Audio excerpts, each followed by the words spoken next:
Nagpasalamat si Davao City Mayor Sebastian Duterte sa mga Davaoenyo kalabot sa suporta nga nakuha silang partido nga hugpong sa taong lungsod sanglit tanan nila nga mga kandidato ang midaog sa milabay nga eleksyon.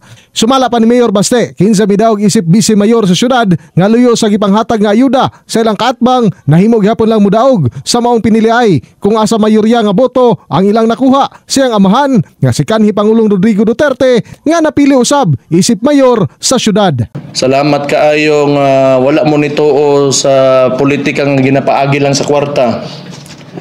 Nindot kaayo sa nga ehemplo para sa mga ubang lugar nga dili na nila itolerate ang mga politiko nga nagapamalit og boto pag-abot sa eleksyon. Samtang Webes sa gabi usa ka aktibidad ang gihimo sa Rizal Park sa Davao City kini aron hinumdumon ang ika-100 ka adlaw nga pag-aresto kay FPRRD sa ICC ug pagdala sa Daheg, Netherlands kung asa padayon gihapon ang panawagan nga pabalikon na kini dinhi sa nasod. In the heart of changing lives, ako si Brigada Julius Pacot alang sa 93.1 Brigada News FM Davao, the Music and News Authority.